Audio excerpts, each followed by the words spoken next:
So to dive in on one thing, which is the alignment between the founders and the investors' Hmm. interests, because that is key. And I liked what you said about the choosing the level of ambition. So, early on, it's usually the case that the founders and the investors, their visions align. They both want a great exit for the company and so on.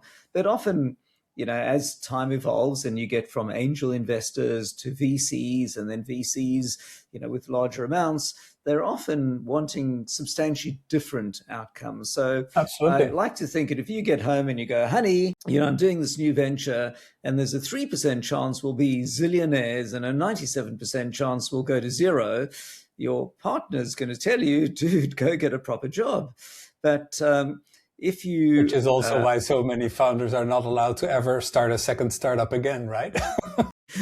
but perhaps. Whereas if you go, there's a 50% chance we'll make several million out of this, then there's a much better chance that you're going to get to, overall for you as a founder, a better outcome. But for an investor, if you tell them, hey, we're aiming for a 3x return on investment in 3 years, they're going to tell you it's a hobby business. Hobby business means it's a great business for you, but it's not an investment for us. So you have to Hmm. tell your investor, or demonstrate, at least on paper in a pitch deck and business plan, that it's a 50x return for them. I saw a founder pitching the other day, and they were showing a 19x return. 19x sounds amazing, right? Investors saying, I'm not interested. If it's less than No, not big enough 50x, for them. not big enough. And so now the investors, focusing on, dude, you told me 50x. Where's the super big bet? If you're showing me you're growing at 30% a year, I'm going to be old before anything happens here. So you're now forced to take these big bets, even though your company may not be psychologically set up for it, and you've got the Hmm. team not knowing the comfort zone for these new areas or jurisdictions. And so it's getting in sync with what you and your investors want is really important, particularly since at the dating part of the engagement, you probably want very different things, but have to at least match enough to get the investment. Otherwise, you'll be forever without investment. What are your thoughts on this new trend of seed strapping, as they call it? Raise one round and then never again. So I'm quite opinionated on that. Thank you for asking me, which is my short answer. It's a great idea, but never ever tell your investor, because you've just made yourself uninvestable.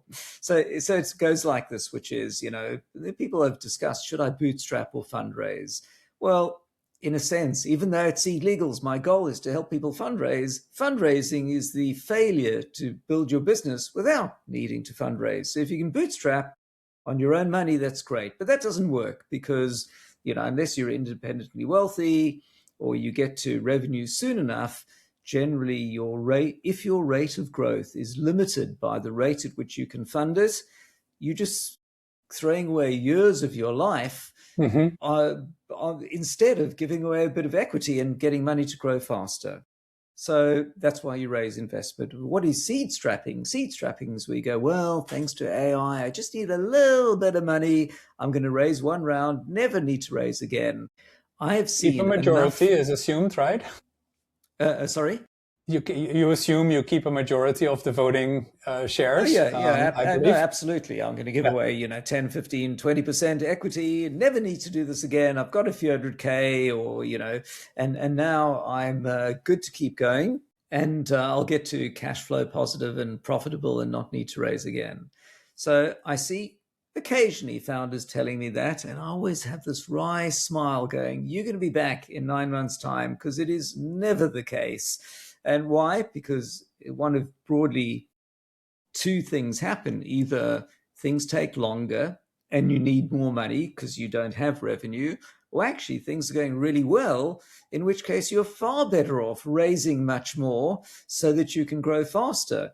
There's Hmm. this very small intersection in between. It's not working and I need money, or it's working really well and I need more money, where you kind of, can just grow organically, and you may get lucky and get there. So it's a good discipline, but the problem is, don't tell your investors, because investors, how do they make their money? Well, they make their money on a sale of the company later, or potentially in a secondary where they sell their shares in a later funding round.